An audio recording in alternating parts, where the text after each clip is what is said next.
There's been an upset in the leadership of the APC in Rivers State as court sacks Tony Okocha's leadership and have reinstated Emeka Beke as Rivers APC chairman.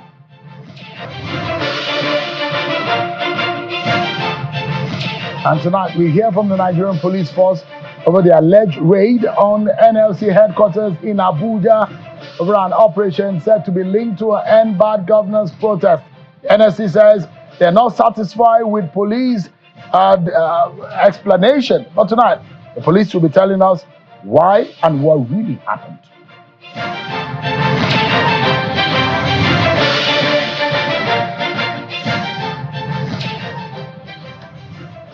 Hello everyone, welcome to the program. This is Politics Today live on Channels Television.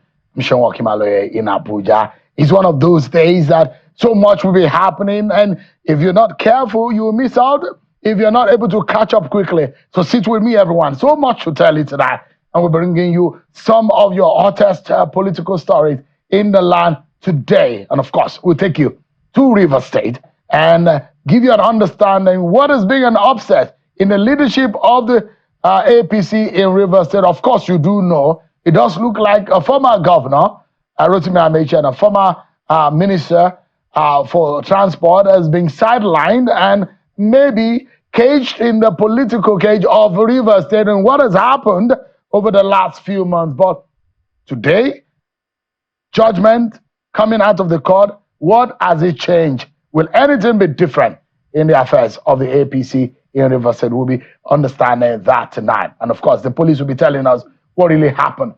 NLC has rejected the explanation of the police, and they're pointing accusing finger at the Nigerian police for saying that it's been a dark day for our democracy, that the police raided their office, and this is a bad taste for our nation.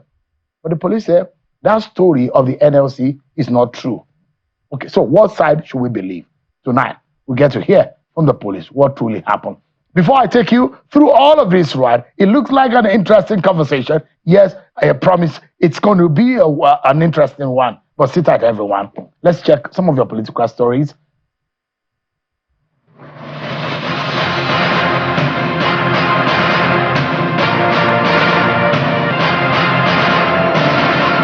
President Bola Tinubu has sworn in Mrs. Didi Walsin-Jack as the new head of service of the Federation at the State House, Abuja. The event took place in the Council chamber just before the Federal Executive Council meeting chaired by President Tinubu. Speaking after the ceremony, Mrs. Walsin-Jack said she will build on the existing reforms in the civil service. In Edo State, Governor Obaseki has sworn in the former Commissioner for Finance in the state, Mr. Joseph Eboigbe, as the new secretary to the Edo State government. Mr. Eboigbe replaces Osaro Oji, who resigned from office last Friday to pursue his political ambition as the deputy governorship candidate of the People's Democratic Party, PDP, in the September 21st governorship election in Edo State. Meanwhile, the court reinstated Deputy Governor of Edo State, Mr. Felix Shuaibu, has warned banks carrying out transactions with the office of the Deputy Governor of Edo State without his express consent about the illegality of such transactions, maintaining that according to the judgment of the Federal High Court, which reinstated him, his office has never been vacant. Mr. Shuaibu, in the video broadcast obtained by Channels Television, also directed staff of his office yet to resume work since his reinstatement to do so or face the consequences. I want to reassure my dear people of Edo State that I am back in my role as the Deputy Governor of Edo State, ready to perform my duties, fulfill my responsibilities, and deliver on the promises of democracy. Also, the All Progressives Congress APC in Edo State has vowed to investigate Governor Godwin Obaseki administration if their party wins the September 21 governorship election. The deputy governorship candidate of the party, Mr. Dennis Idahosa, who was among speakers at an APC Edo South Leadership Forum in Benin City, also insisted that the party was determined to protect their vote on election day and prevent rigging. Lastly, the Labour Party has called for the cancellation of the November 11, 2023 Imo governorship election due to overvoting, open vote buying, and brutalization of its party agents before, during, and after the elections. At a news conference at the National Secretariat of the party, the National Publicity Secretary, Mr. Obiora Ifo, called the rulings of the tribunal and the Court of Appeal miscarriage of justice as the party presented overwhelming evidence before them. The party called on the Supreme Court to right the wrongs of the lower court by nullifying the election and ordering fresh elections to be conducted. This is not just a violation of the law, but also a profound injustice to the people of Imo State who deserve a leadership that genuinely reflects the will.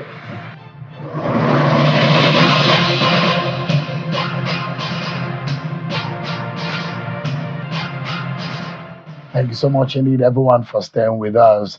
We will take you to River State in a moment as soon as we are able to get and confirm connection that is perfect, because that seems to be where the drama has been since afternoon, when the judgment of the over the Rivers APC leadership started to come in. As soon as we are able to touch base and confirm everything is perfect, we will join River State to speak with the man who the court has now declared is at the helm of affairs in Rivers APC. Of course, he's a very good friend of Rotimi Amaechi. It does look to me that Rotimi Amaechi is back as the leader of Rivers APC. But first and foremost, let's get you some of these stories. There's been so much controversy raging over the past days. Well, the Nigerian Labour Congress has demanded a public apology from the federal government and the police authorities for the recent invasion of its headquarters in Abuja by police operatives. The union rejected the police explanation for the operatives' raid on its secretariat, describing it as an afterthought. NLC condemned the police conduct in a communique issued following an emergency meeting of its National Executive Committee, the NEC, held on Saturday to deliberate on the incident.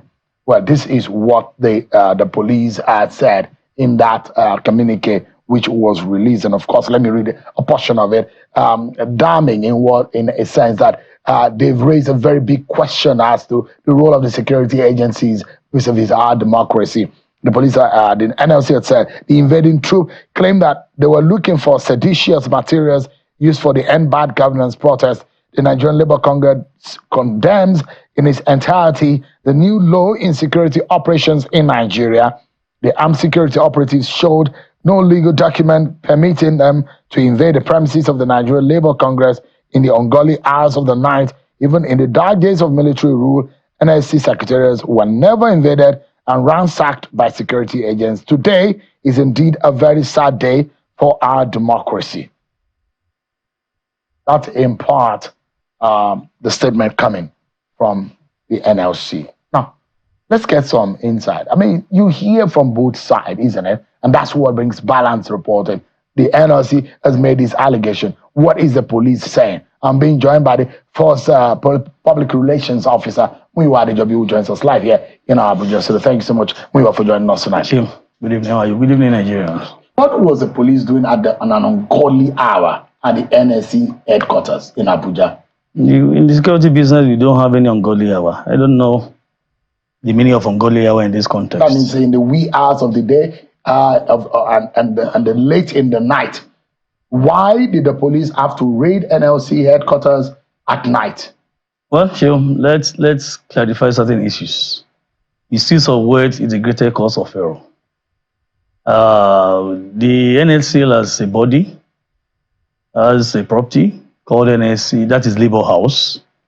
And I'm sure you know the NLC sublets some of the major rooms, major shops and outlets within the complex to individuals. So it's a complex. Let's It's get a complex. it right. It's a complex. Well, It's a how many complex. floors are you? I understand about 10 or 8 floors. I've been made to know it's 10 floors. It's about 10 floors. And the NLC secretariat is on the 10th floor. Or on the 10th. The 10th floor. That's 10th floor. And we are discussing national security. We have been working on a particular man who has been a global criminal, not only a threat to Nigeria or African continent, but to the whole world. And incidentally, with our scientific analysis of certain information about this man, we discovered that he's on the 2nd floor of the Labour House. And with the nature of the case, whether there is any authority or no authority, is a coordinated operation, not only the Nigeria Police Force. What we take the lead when it comes to the issue of internal security, we have been able to have a coordinated operation. The team comprising many security operatives. So it was a joint operation? Joint operation, well coordinated and planned strategically. It's also strategic. Was there a court warrant? There are certain situations where we don't even need any warrant to do anything. We have powers to, I'm sure you know, you're a lawyer, you know we have power of ingress. That is power to break into a place at any point in time, at any day. If you notice of any criminal activity or criminals residing in a particular place. So we went to the 2nd floor. We had a target. I was shocked when the allegation came that operatives went to the 10th floor to ransack. I wouldn't know. I'm not saying the Labour is being communicable with the truth, but perhaps the leadership must have been misinformed. Maybe those who were on the ground, the first responder went after the police the team must have left the place. Maybe they have given the Labour leadership a wrong information about it. It is not that the operative, the squad, let me use the squad now, went to ransack the Labour secretariat. We had a target, we went to the Labour House, and we were able to trace a particular man to that place. So only if Labour can understand and have the information we have at hand concerning this particular man, the Labour will not even raise any issue of whether their secretariat was ransacked or the Labour House was ransacked, because we are talking of patriotism in this regard. We are talking of national security. We have many information against the man, and we have recovered documents to prove that this man is a threat to Nigeria, a threat to Africa, and a threat to the whole world. Is this person a terrorist? Because the way you are describing the suspect. Terrorism now in this context is a relative term. If you call him a terrorist, we are not making any mistakes. So there was a terrorist that was harbored in the NLC office. Is that what you're saying? I am not saying that directly, but in this case, the NLC is the tenant, is the landlord. The man is a tenant. At times, you are going to have some tenants that are criminals, that are of bad characters that you may not know. But so far, so good. We actually want to invite the leadership of the NLC, at least to clarify certain issues, because we have stumbled on some documents to show that there are some correspondences between the man and the NLC. So there's a linkage now. The linkage might be as per business or as per landlord-tenant relationship. It might not be in that. Maybe the NLC is not even aware. Is this person in your custody? He's not in our custody. That's why we don't want to mention the name of the man. But we have been able to arrest certain individuals. We've been able to make some recoveries, indicting the man and indicting certain individuals. This case is not ripe. So is it a case of a syndicate that are terrorizing the land and that pose a security threat to the world? Yes, is a syndicate. And this man is the head of the syndicate. And unfortunately, he has an office on the 2nd floor of the Labour House. That's what I said. Is this person, because the Labour is saying that this is linked to end bad governance protest. Does this person have any link to end bad governance protest? The man's involvement in criminal activities goes beyond the issue of end bad governance in Nigeria. We are talking of subversion in Nigeria and some other African countries. Not only Nigeria. What nationality is this person? National. The man is using more than 3 or 4 names. So we are still trying to profile certain things. I know he was So the time he for now, says from Russia. he's a John Later Doe. he's from the Great Britain. He's this. So we don't want to speak much about. Is it Caucasian and look? Is it white guy or what does it look like? Maybe So, Nigerians can help you. Don't worry. When we need the help of Nigerians to get him, we will get him. Now it is not time for us to say certain things about this man. But we have only come to state that our operation was not the target on the NLC as a body or on the NLC secretariat. We went to the second floor. The security guards have come to give us statement. The head of the security of the whole complex is one Mr. Lawal Ali. He has come. I have the statement forms here. These are the statement forms of 3 of them. The one is not for public consumption. I know you may want to be so curious. The guy, Amarachi Sunday, is the security guy for the NLC secretariat. He has come to volunteer his Was he present not at under that, caution at that moment? Well, they were according to the information, they were on grant, and they met some of these security men who actually, particularly the Amarachi Sunday, the one for NLC, confirmed the statement. I heard the statement, so I'm not here to just confirm that your operatives did not go to the 10th floor. He said that they came and they went to 2nd floor. He has not mentioned anything as per 10th floor here. This is the statement of the man.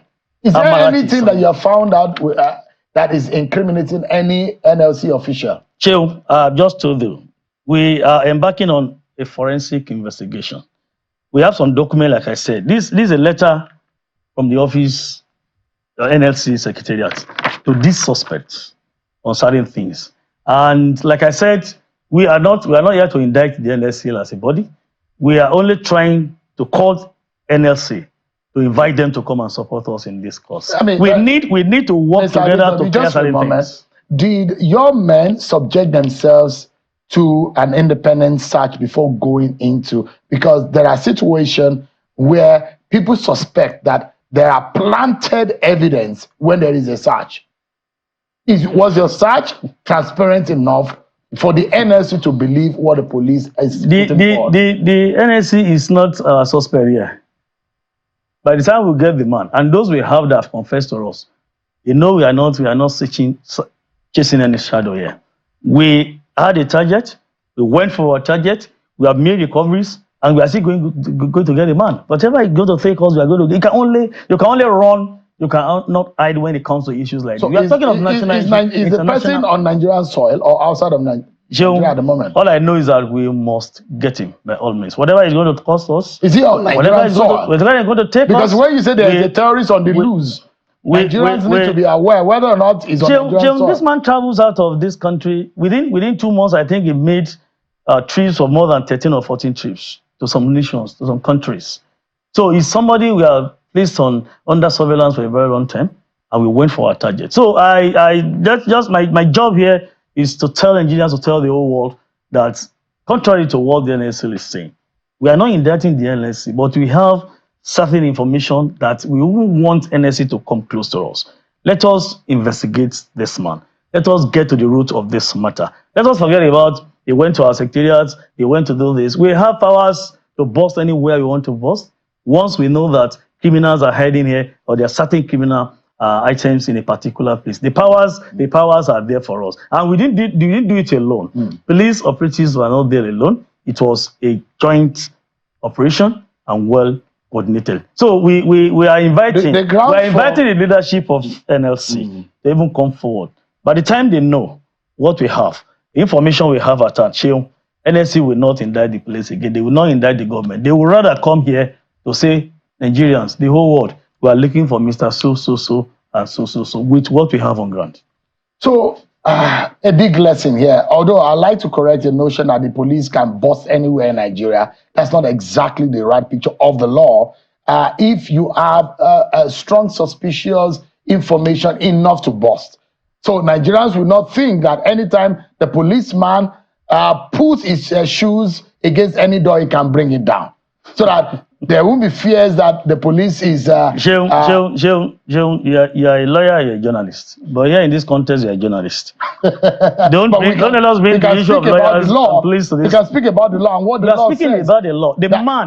The law says that you have power of ingress. You agree with that? Yes, I agree with you. The power of ingress that the team can but be it's not indiscriminate. by an ASP. Once it's an ASP, he expected as a commissioned officer to know whether it's right for me to bust into this place or not. Before you even bust, you break into any place, you must be sure of what you are looking for.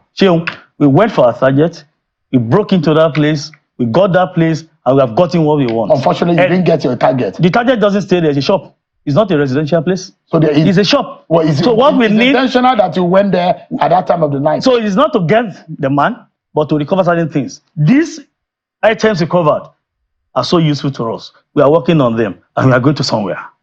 If the police come forward and let us know later on what this is all about, but this looks a bit more complicated than, you guys always hide on the issue of national security, but we will leave it. It's not that we are hiding, it's a matter of national security. By the time when we complete this investigation, we're going to address the media.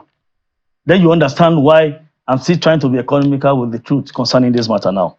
It's not right for me or for us to be able to say everything now is not going to help. But this is an alleged criminal of international dimension who is possible to subvert multi-international dimension, subvert democracy of any country. Is that what you're saying? Subversion of Nigeria. Nigeria has been under threat for this man. We have recovered so many things that if not for our proactive measures, this is not what we've seen in this country. It's not even the issue of the protests that we just concluded. That this man has been fingered in promoting this. This particular one, planning to have back-to-back certain things for more than a year. So we have plans that people want to run down Nigeria. We have plans that people want to destroy our democracy, to destroy our common heritage called Nigeria. And we cannot keep quiet. Because we don't come out to give people information back to back doesn't mean we don't know what we're doing. So we have information. You can't claim to be more Roman Catholic than the Pope. We investigate, we have information, and we know. So at least for once, let us have that belief and trust in our system. We are saying we went for a target, we got our target to an extent, we have made recoveries to save Nigeria from the hands of these people. Subversive elements, subversive actions, subversive intent to run down this country, not only Nigeria, other African countries. This is a notorious personality. And we are even talking of global events now. So we have spread our tentacles and we have widened the scope of our investigation to even assist other African nations. Are you getting help? Are you getting help in arresting this man? We are getting enough help, and we will get this man. He goes nowhere. Thank you so much, Muyiwa Adejobi, who is the police force public relations officer. For this moment, we stand with you and by the Nigerian police, because what you have described tonight is scary enough that this country needs to stand together. If we find a foreign element, an alien who is in our country to support our democracy. We have to stand by Nigeria, not by the police. No. Or an individual. Police force is a child of the nation. Let's talk. It's a subset of Nigeria. We are talking of national. If the police, we stand by Nigeria. Is doing it the right thing, we will stand by the Nigerian police. We are at least 95% on this matter. We are very right. Don't let me say 100%. Let me give 5% for human error. But for this, 95% we are correct, we are sure, and we have our information. Only Labour can understand our plight on this matter, and we are inviting the Labour leadership. Let them come around, let them see what we have. I'm sure they're going to have a turnaround to tell us, police, kudos to you. Adejobi, thank you so much indeed for your time tonight. I wish you and the force the very best. I wish you guys the very best. Thank you. Thank you so much indeed. Thank you.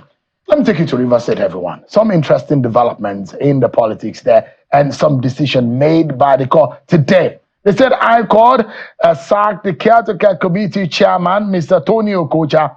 Justice Sika Aprioku nullified the sack of Emeka Beke as APC chairman and reinstated him. The court also nullified the dissolution of the elected state working committee led by Beke while simultaneously nullifying the appointment of Okocha and his caretaker committee members. The judge further issued an order restraining Okocha and his members from parading themselves as executive members of the APC in the oil-rich state. Mr. Beke has been speaking on the matter. He thanked his supporters for standing firm and the judiciary for not being cowed. Take a listen to a snippet of what Emeka Beke said earlier today.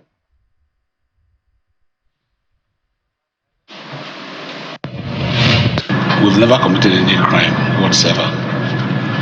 But I believe that jury have looked into the matter and believe that we have not committed any crime. That's why they're giving this judgment today. And as a member of All Progressive Congress, where our president is a Democrat, clear Democrat, we want to congratulate ourselves coming back to do our assignment as a party. And what party believe members, majority decide the day of politics, nothing more than that. You cannot just everybody out of your party. If you just people, you cannot be able to get it. What we are talking about parties are all about number. We want to thank the judiciary for giving this judgment today, and we'll stand by the judgment. In a swift reaction, Mr. Tony Okocha has questioned the motive of the judge in delivering the judgment against him while insisting that he's still in charge and that he's appealing the judgment. Take a listen to Tony Okocha. My party would challenge this judgment that will not even stand the test of time. Even a small child will overturn it. The rule and what is strike there is intra-party matter. Court, remove your hand. What have they done? They have delved into intra-party matter to decide for the party who their chairman is. And I know that the party will say no to it. So what's my worry? All right, you heard. That's on both sides of the divide. But we take a break, everyone. When we return, okay, all right, I'm now being joined by Mr. Emeka Beke, who has now been reinstated by the court today in a matter of the leadership of the All Progressives Congress, APC, in Rivers State. Thank you so much, Prince Emeka Beke, for joining us tonight on the program. In a matter of the leadership. Good evening. First, I'm not Mr. Emeka because I'm a chief from the Korea ethnic nationality, a very respected chief in that matter. My name is Chief Emeka Beke, the OKV1 of the entire Emoha Kingdom. The OKV1. I mean, I would have loved to tell you what my chieftaincy title. In fact, some people say I have the blue blood. Now I'm royalty, where I come from. But because of the sake of the media, we don't use all of those titles. Sometimes we skip them. It's just for the sake of the job. All right, thank you so much, Chief. The OKV1. All right, did I get it right? All right. So you have the double title now. So on the matter that brought you to the program tonight, how does it feel? Because this is a long drawn battle. I know you and your friends in the APC have been yearning, have been screaming through the roof and saying this is injustice. But how did you feel today after the judgment of court? Well, first, let me thank the judiciary. You know, they say the last hope of a command is judiciary. I want to sincerely thank the judiciary for giving judgment today. We are duly elected by our delegates from the 319 wards to lead a few of this party. And today, we want to thank the judiciary for giving us back our mandate. And that's just what we're asking from. And I thank God the judiciary has been able to give us back our mandate today. So there is something that is going on in the in Rivers State. Of course, a lot of people will believe that that's a state that is notorious politically speaking. One day, one drama with Rivers State, or one day, multiple dramas. On some days that you have your hands so full with the political development in Rivers State. But give us an understanding of what really led to this. How were you easily removed from office? How was your group easily uprooted from the affairs or the leadership of the APC in Rivers State? Shehu, what a full question you just asked this evening. You know, when I watch people want to come out where they never showed, it gets me concerned about politics. This party, I was first the foundation secretary of this party, second time foundation secretary of the party, thirdly chairman of the party. By the grace of God, we've been able to make this party strong in Rivers State.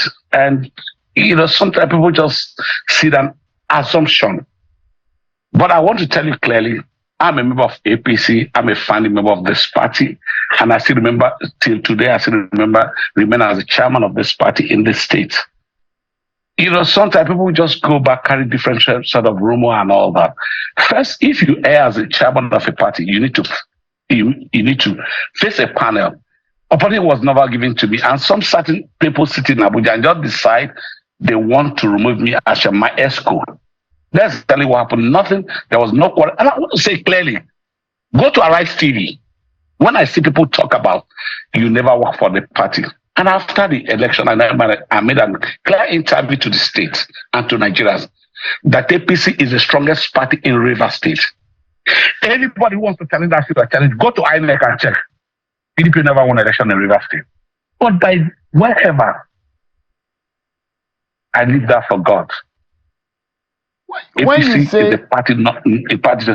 When you say that APC is the strongest party, in what ramifications? Because APC is not in charge at the end of affairs in the states, in the government house, and you look at the local government seats, largely occupied, except that now some of the local government chairmen have been eased out of office, not being controlled by the APC. You look at at what happened in the presidential election. There was a whole lot of controversy, and the numbers that APC got in the presidential election. I mean, you coming out to say APC is the strongest party in Rivers State. There are those who might laugh at that assumption, don't you think?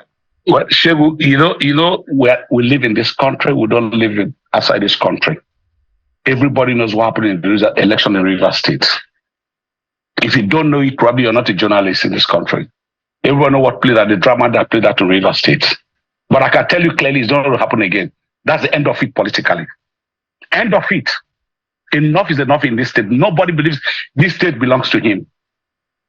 When you say enough is enough, it does look to you that, I mean, to me tonight, that you have a feeling that democracy is being subverted and there is some kind of... Shegu, listen. If you don't know what happened in River State, that you're not in this business, you're not a journalist. Everybody knows what happened in River State. But we leave it to rest. But I mean, you're speaking to us tonight. Let's assume some of our viewers are not in the picture of what happened. You look like someone that has been cheated. You sound like someone that feel that something has been taken away. What really happened? Why do you think your party is so changed? Do you know how many people died in River State? Do you know how many people was killed in River State? To subchange what happened? River State was sold out. Sold out by who? For who? To who? They sold it at whosoever sold it. They sold River State out of the APC family. We have come back to take our mandate back. So, Rotimi Amaechi is now the presumed leader of the party now, right? Is that the case? Can you write history of APC in Nigeria without writing Rotimi Beke's name? I want to know. Anybody should tell you. No, Can you write the history of APC in Nigeria? That was a question. No, it doesn't look like an answer. You know, I'm asking straight answer. No, wait. He is the leader in the party in the state. In the state and in the South side, nobody has changed those narratives. Tell me who has changed it. So I'm wondering how he was easily upstaged, was easily swept aside in the politics of things, and how you hope to get yourself back into the limelight of APC politics. Shegu, first, we're talking about what the court has done today. We talk about justice. Justice has come to say in River State, when it concerns APC. Rotimi Beke, you cannot write history of River State, Nigerian politics concerning APC without writing Rotimi Beke's name. Anybody who tells you the foundation of this party, Rotimi was not instrumental, the person is lying to this country. That's the truth. Let's not every day Rotimi is the leader of the party in the South. Tell me how many people who are contributed in this party in the South. And today you just want to crucify a man because you believe assumption. What assumption are we talking about? He's the leader of the party in the South. Anybody who wants to believe, well, that's the person's business. But victory has been given to the party in the state. We will do our function as a party in the state. All right. So give me an understanding of perhaps a response to what Tony Okocha said today. He said, even a child will upturn that judgment. Are you worried that judgment might be upturned at appeal? First, I don't need to argue with anybody when it comes to issue. Judiciary should take its own course. Not about me. I'm not a lawyer. I'm not a judge. Let judiciary take its own course. And that's where I stand. If, they asked us we should not be in the office, we stepped aside. And today, the judiciary asked us to stay back in the office. We're staying back in the office. And we're going to do a legitimate assignment as chairman and ESCO of the party. So we'll do a major assignment. What is this? What is the status of things now? Do you control the House of Assembly in the state now? What do you have, politically speaking? They are members of our party. The 25 lawmakers are members of APC. And whether I receive them or anybody receive them, we receive as members of our party. And I can tell you clearly, they are members of APC. We are going to invite them for the stakeholder meeting that's coming up on Thursday to attend the meeting. If they don't come, we'll take a disciplinary action concerning them. Nobody will stop me as chairman of the party. Clearly, I make it clearly. But these are people loyal to former Governor Nyesom Beke. Well, I don't want to talk about that because he's not a member of my party. All right, give me a moment, Chief Beke. We'll take some commercials and when we return, we'll talk more about the development in Rivers State. We'll be back, everyone.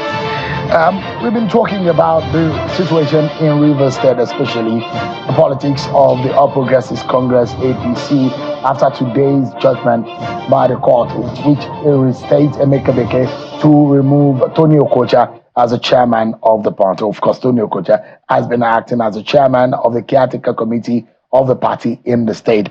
And the Ovioku one, Chief Emeka Beke, has been speaking with me on the program.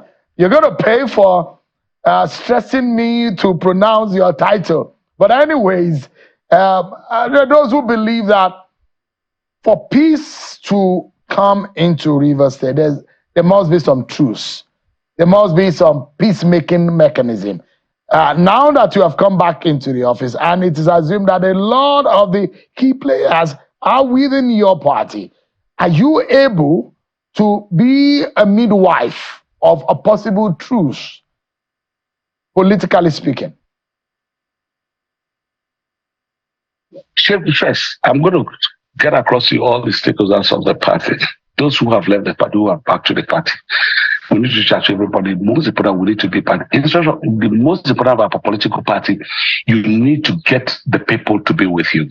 And that is my first assignment. I've been able to go across the 319 ward to campaign for the presidential election. And I'm going to go back to reach out to everybody. We need to come back to be the party to make this party strong. That is my first assignment. Like I said to you earlier, I'm going to have a stakeholder meeting on Thursday, where I will invite the chairmen of the 23 ward and 319 ward chairman for a meeting on Thursday. Those who have left, who probably in one word or other person they've left the party, we're going to invite, no matter the court has given everybody to come back, we're going to invite everyone for the meeting. The most important work we need to do is to be the party to be strong, to make sure we fight for the election that's coming ahead of us. So when I'm saying truce, and there is a particular, thing that I know, there is a former Governor Nyesom Beke and Governor Fubara. There is a former Governor Beke and former Governor Rotimi Amechi. Which role are you going to play? Because your state, let's see you as a statesman if you want to play that role. What role are you able to play if these three men do not align, if they do not work together for the interest of the state? There's going to be political trouble, isn't it? Are you willing to play any role in the immediate between Rotimi Amechi and Nyesom Beke? Are you likely to be able to do it, or these forces are bigger than you? Well, first, Rotimi is a member of APC and he never left the party. He's the leader of the party. I'm going to consult him in this decision I'm going to take in the party. Nyesom Beke is a member of PDP. Similarly, for Brad, the governor of that is a member of PDP. If they want to join our political party, the house is open for them to join the party. I'm not going to force anybody who's not a member of our party to come to our party. But if they are willing to join the party, the position of the chairman of the party is to receive everyone who is willing to join your political party.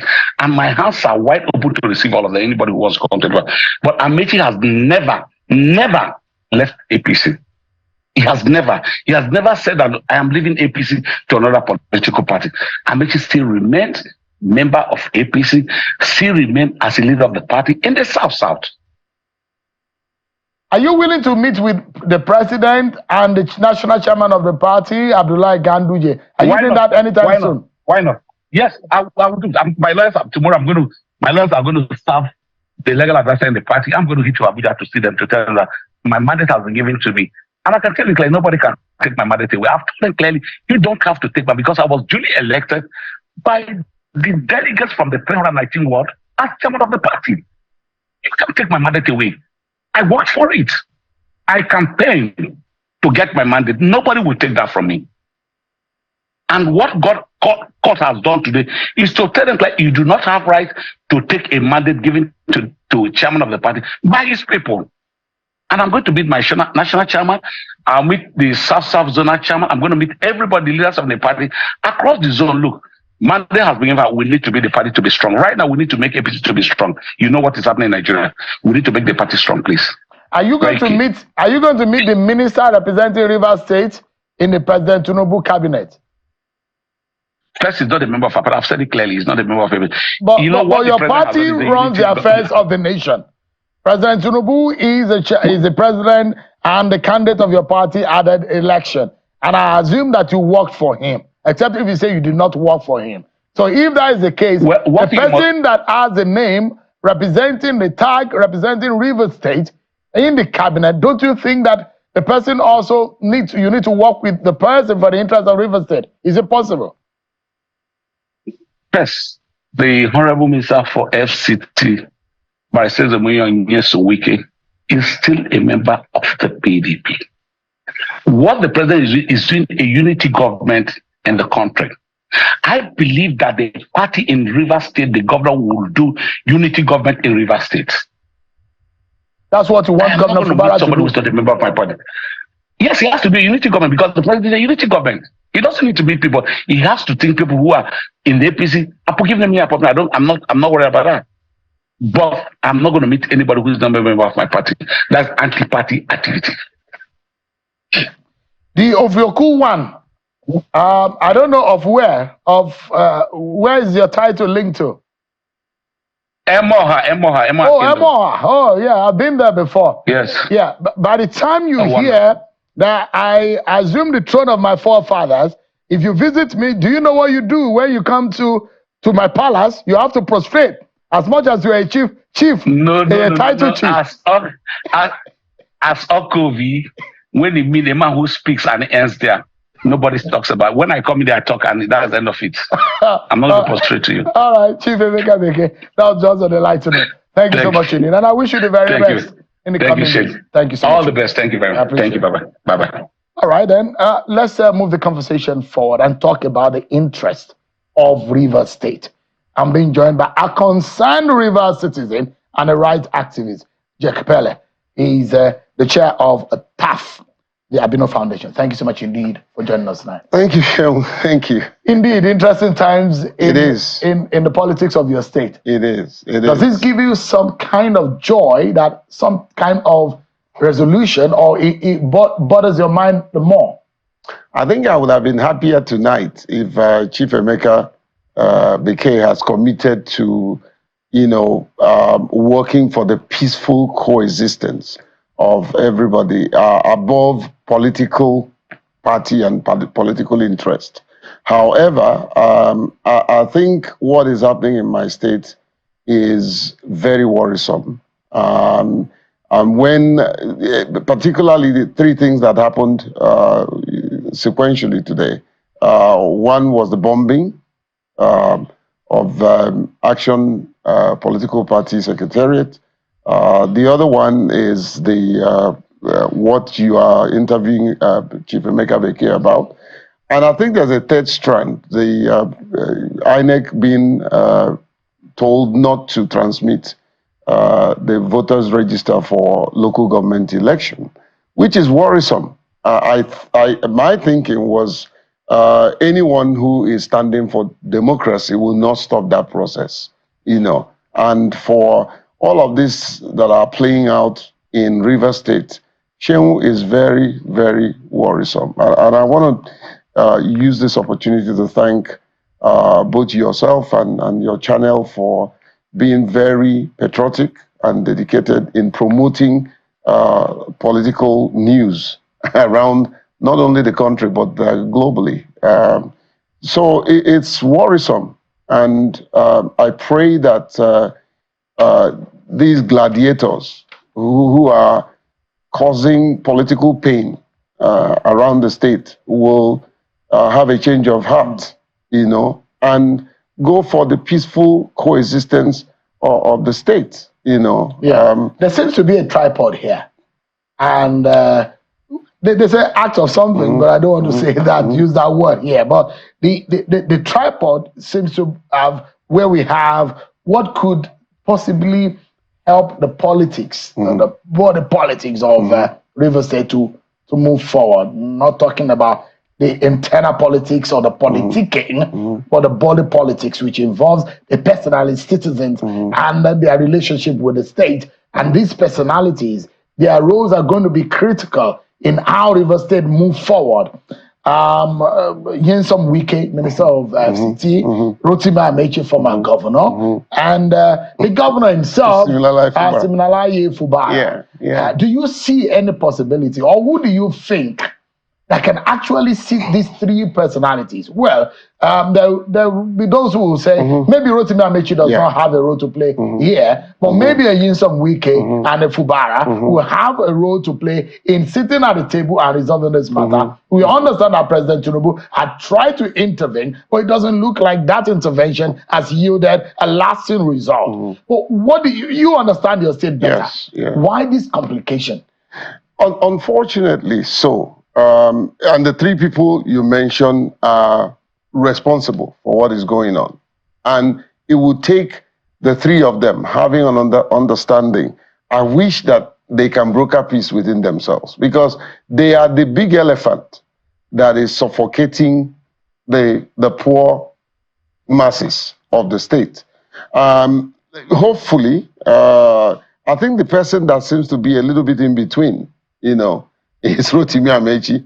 Is it possible that he can talk to his brother, Wike, and be able to also bring together Siminalayi? It looks impossible, but nothing is impossible, But I think, Shehu, the elders of the state has a role to play. The elders of the state, the likes of the former governor, Odili, has he not shown where he stands in this matter? Well, he of course he's standing with the governor. The governor, all right. However, and he used to be very close to. However, he has. Wike was one time working with him. He has the pedigree. He has the moral authority to bring all of. I believe that if somebody like Odili calls Wike, something in me tells me that he might respond, Of course, Siminalayi is like a son to him, His daughter is a commissioner for health, So there's no way. I think he has the pedigree to bring. But I also hear that in some quarters, deep within the political cycle, that Governor Fubara has said Nyesom Wike is his political father. And it bothers him if he goes to the public to speak ill of him, and that he finds it difficult to talk down on the person, and the fact that Siminalayi Fubara attributes to Nyesom Wike as a person who made him politically speaks volume, isn't it? Yeah. And in that sense, what do you think will be the antidote to what has really been the disease plaguing the state politics? I've heard this thing times without number. It's up to Fubara what he wants to do, all right? But I've heard this thing times without numbers about him being made by Wike. Shehu, let's go down memory lane. Wike was made by Odili. Wike became a local government chairman. Wike, somebody made him. Wike became chief of staff. Rotimi made him. Wike became minister. Jonathan made him. He became governor. Jonathan made him. He became FCT minister. President Bola Tinubu made him. There is no way. Look at you, John can attribute to the fact that he made you, but because he gave you a chance. You know, somebody will always give you a chance. That does not mean that you will want to suffocate the person you gave a chance. Is that what is happening? That's exactly because what is happening. It does look like there's a whole lot that is happening between the two men that is not really. I don't care what happens. Public. I don't care what happened. The point is, there's this impression that I made you governor. If the likes of Jonathan had pushed him the way he's pushing Siminalai, if the likes of Rotimi Amechi had pushed him the way he will react. Could it be possible? There's a level to which you can push an individual. Is it possible? Because we are not God, we are not omnipresent and omniscient. Yeah. So we may not be able to know, because if two people meet, the reason why Nyesom Wike made Fubara against all odds, and he fought a lot of forces in his party. Making Fubara the candidate of the PDP, and a lot of people, you remember, left Wike because Fubara got a ticket. Maybe we are not privy to the fact that there may be an understanding, gentleman agreement between both of them, which at the end of the day, this is what really plagues the relationship between former governor and incoming governor. Because at the end of the month down the line, they disagree, and there are those who say, look, there are always gentleman agreement between both parties. And when one falters, that is where the trouble starts from. Well, could it be that Fubara had faltered or Wike is overbearing? Don't you think? In a balanced view, both of them have issues to sort out. But I can tell you the onus is more on Wike because he's been overtly overbearing. There's a level to from what you see. From what I see. From what I see. But between both let of me them, let me also, in the spirit of transparency, say that one, I'm from Opopo. Two, I've had meeting with Siminalai. I've discussed with Siminalai. But you've not had meetings with No, because I don't have access to him. However, Shehu, and I want to be very honest, this is a national television. The person I spoke with, Siminalai doesn't have anything really bitter to say. He couldn't talk, he couldn't tell me anything. Against Wike. Yes. I had an hour, 10 minutes meeting with him. He did not open his mouth to abuse Wike, not 1 minute. Not 1 minute. You understand? So, but for me, there's a level to which you can push me. If you push me to the wall, I'm going to react. But let's look at what do you think the development of today will turn for the politics of Rivers State? Very bad. Now, the same people who are pushing Fubara that he's not conducting local government election are the ones going behind to use court to stop him from conducting local government election. Who is more undemocratic? The forces behind that action are more undemocratic. And with the way things are playing out, you cannot but blame the pro-Wike group. There is something that Chief Emeka Beke said, which is totally unconstitutional. He said, he's waiting to welcome the 25, 27 assembly members to come to APC.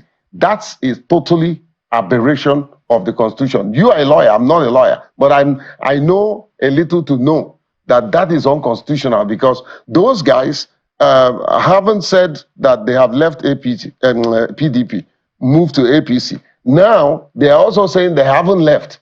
Who do we believe?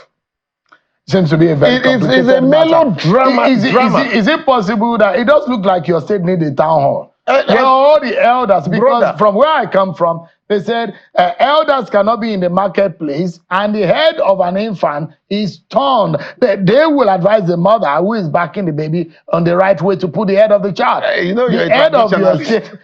the head of the baby, which is Rivers State, is turning. And there are elders in the marketplace and they are not speaking up. Where do we go on the final note? Where do we go from here? We need to toe the line of peace. I have used this platform several times to call on the likes of Bishop Kuka. They are always promoting peace, political peace, right? This is a political issue. They need to step in. Are you telling me that if the president calls the likes of Gowon and Kuka and the former head of states, Abdul Salam, and tell them, please help me resolve this issue, it will be resolved? it appears to me that certain group are benefiting from the crisis. So they don't want it resolved. All right. But you can do that much, but God has the final say. All right. You know? Jack Pele is the chief, the executive director of South Africa. Thank you so much. And of course, on this platform, he is a concerned Rivers citizen. Thank you so much indeed for Thank you, Shehu. Thank you. Thank you for all you do, my brother. Thank you so much. Appreciate it. Just before we go, everyone, let's bring you an update on the situation in Edo State, still in the South. The Edo State government has reacted to the position of the former deputy governor, who says that he is now back in office. That's Mr. Philip Shuaibu. In a statement by the Commissioner for Communication and Orientation, Osa Neikare, he says, describe Shuaibu's action as a clear case of impersonation and has urged the public to disregard him. According to the statement, the issue of his purported reinstatement is still active in court, and the next hearing for the two separate motions filed by the state government and the Edo State House of Assembly challenging the purported reinstatement by Justice James Omotosho of the Federal High Court speaks for the 24th of September 2024. But thus, I'll be tonight on this program. I'll see you tomorrow, everyone. God bless Nigeria.